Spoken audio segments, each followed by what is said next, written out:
Saúde em Foco, com Edmo Gabriel.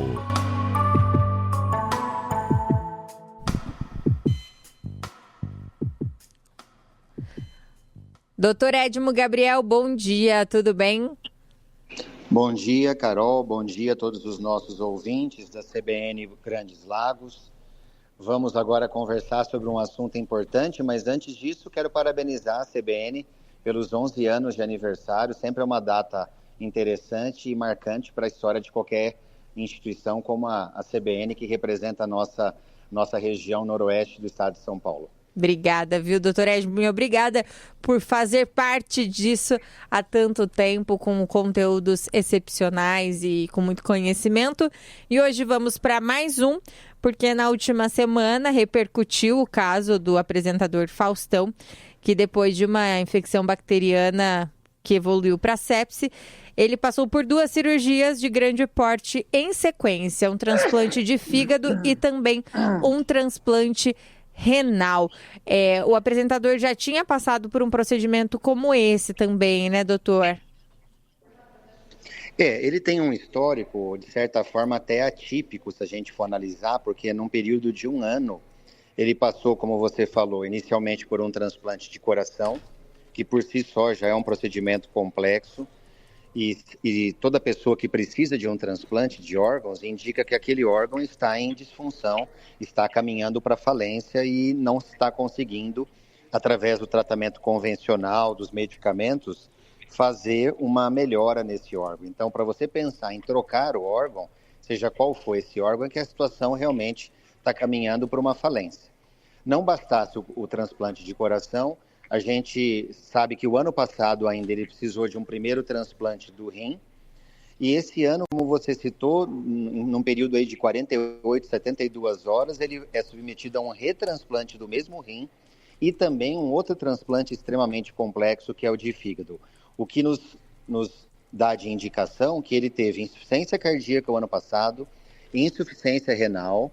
Esse ano ele volta a ter uma insuficiência renal e agora desenvolve também a insuficiência do fígado, precisando de todo esse número amplo de transplantes, o que denota um quadro extremamente grave, delicado e que certamente vai ser um grande desafio para a equipe médica e também para o próprio organismo do Faustão. Uhum. E quais os cuidados que um transplantado com essa peculiaridade aí do Faustão, de uma saúde mais fragilizada, tem que ter, doutor?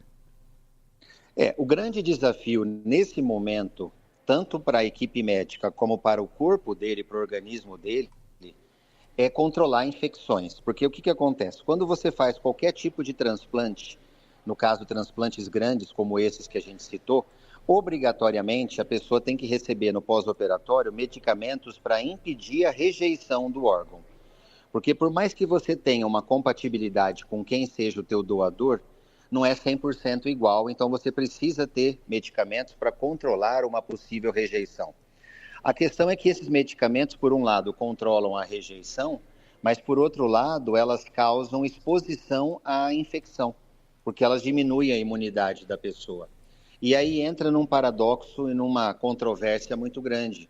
Você tem que equilibrar antibióticos de ampla cobertura de bactérias, são vários antibióticos simultaneamente, e ao mesmo tempo você não pode parar de usar os medicamentos que controlam a rejeição. Essa é a grande seara que a equipe médica certamente está enfrentando nesse momento. Uhum. O que agrava um pouco o quadro do Faustão é que ele vem com um histórico de 2 meses estar internado por uma infecção que saiu de um local, de um ponto localizado e se tornou sistêmico, que é o que a gente chama de sepse, ou seja, saiu daquele órgão que apresentou o foco inicial da infecção e passou a entrar na circulação sanguínea e se espalhar e se disseminar por todo o corpo. Então, isso é muito sério numa pessoa transplantada. E não tem como abrir mão dos imunossupressores agora, que são os que definem o controle da rejeição, mas, por outro lado, podem levá-lo a uma exacerbação de focos de infecção. Os antibióticos são os grandes aliados agora e, ao mesmo tempo, tempo. Tempo que eu digo é espera de vários dias, meses, para ver como é que vai ser o comportamento de cada um desses órgãos, como é que vai ser a adaptação, como é que vai ser a situação que que o organismo dele vai ficar. Claro, ele é um indivíduo forte, é um indivíduo que certamente está lutando muito, mas a gente sabe também que ele tem uma certa idade, que ele tem uma debilidade já acumulada. Então, só o tempo agora, dia a dia, parâmetros de exames diários, biópsias nesses órgãos transplantados, que vão poder julgar e nos dar uma posição concreta da situação real do Faustão. Uhum. Mas, por enquanto, é uma situação delicada que exige aí muito cuidados para o resto da vida, né, doutor? Para o resto da vida, à medida que esses órgãos entrarem num processo adaptativo, ele vai precisar, para o resto da vida, usar os medicamentos imunossupressores, vai mudar, logicamente, o estilo de vida dele, ele vai ter que ter uma vigilância contínua com os médicos, no caso de cada uma das áreas, com o médico da parte renal, hepática, cardíaca. E, além de tudo, o corpo dele tem que se recuperar do ponto de vista nutricional, porque o consumo de energético por parte de todas essas cirurgias que ele executou é muito grande. Isso exige muita energia do corpo, as células estão numa fase agora muito inflamatória, tudo está muito quente no corpo do Faustão. Então, para você esfriar um processo desse, é tempo. Então, esse tempo não é curto. Muitas vezes o pessoal pergunta, mas a possibilidade de alta é rápida? Não é rápida, ele tende a ter uma recuperação gradual, progressiva. A gente imagina que cada órgão vai ter um tempo diferente. O rim, por exemplo, não se adapta de imediato, ele pode precisar ainda um bom tempo de hemodiálise, até esse rim pegar, como a gente chama na linguagem popular. Então, são situações assim muito delicadas que envolvem esse quadro, porque não é um quadro típico, né? A gente às vezes tem, e já não é tão comum, uma pessoa que transplanta pulmão e coração junto, rim e pâncreas junto. Agora, imagine você ter, num intervalo de 1 ano, coração, fígado e 2 vezes o rim. Não é fácil, é um baque muito grande para o organismo. É mais um desafio na vida do Faustão que a gente vê aí que está lutando já há um bom tempo aí para vencer todas essas dificuldades. Sim, com certeza. Doutora, aproveitar para tirar uma dúvida que eu vi em muitos comentários nas redes sociais, né? Quando alguns portais noticiaram um fato, falando que ele conseguiu muito rápido esse transplante, mas a fila do transplante é igual para mim, para você, para o Faustão, para qualquer pessoa, né? Exatamente. A fila de transplante ela é coordenada pelo governo estadual. Cada estado da nossa federação, do nosso país, né, tem a sua própria lista, é uma lista pública, então ela tem critérios para você seguir. Existem critérios técnicos para você entrar na lista, primeiramente. Depois existem critérios técnicos para você sair de uma lista, porque há pessoas que melhoram durante o período que estão numa lista de transplante e aí podem transitoriamente ficar fora dessa lista e eventualmente retornar de acordo com a necessidade. E existem critérios técnicos para você priorizar a pessoa. Os critérios técnicos da prioridade que sempre são mais delicados e envolvem uma avaliação rigorosa dos médicos. Nessa questão da prioridade, você tem que levar em conta realmente a situação clínica do paciente, parâmetros laboratoriais, necessidade de usar equipamentos para dar suporte à vida. Então, uma pessoa que está sendo mantida às custas de um equipamento, sem esse equipamento ela vai à morte. Então, assim, existem critérios que vão te levando a uma maior gravidade, existe um score para isso, um cálculo, que coloca a pessoa numa prioridade. Agora, o fato dela estar numa prioridade tende a fazer com que o transplante aconteça primeiro, mas esse primeiro, um pouco mais precoce, não quer dizer que vai ser 15 dias depois dela ser priorizada. Isso pode demorar 2, 3 meses. O que vai gerar o que vai atender globalmente a todos os critérios? Compatibilidade entre doador e receptor, então em termos de sexo, idade, peso corpóreo.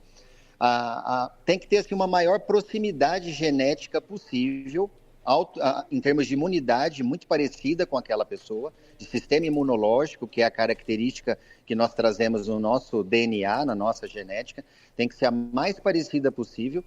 E aí, de acordo com as doações de órgãos, a lista tem um processo digital, eletrônico, de correr, né, aqueles que precisam, a lista é corrida, para ver aonde que se encaixa mais. Então, você e o Faustão, nós temos que estar na mesma condição.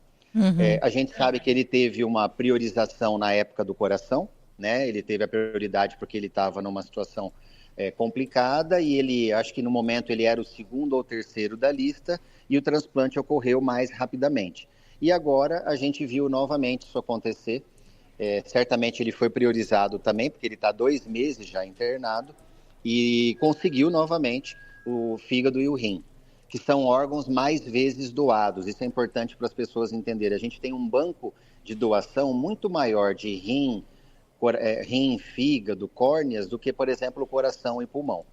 Então, as pessoas que precisam de rim e fígado, em geral, conseguem ter um resultado mais rápido do que quem espera coração, por exemplo. Excelente.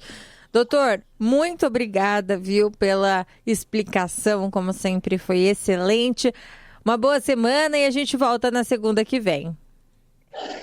Tá joia, então, um abraço a todos vocês, uma ótima semana, e vamos ficar na expectativa aí de ter boas notícias no caso do Faustão, e não só o Faustão. Eu acho que o Faustão é uma referência que nós estamos levando em conta, mas sempre dizer que nós temos essa realidade no Brasil como um todo. Há muitas pessoas precisando de órgãos de doação, e isso é vida, né? É uma chance que todo mundo tem de sair da fase de falência dos órgãos. Que Deus permita sempre que mais pessoas tenham essa possibilidade que aconteceu com o Faustão. Um abraço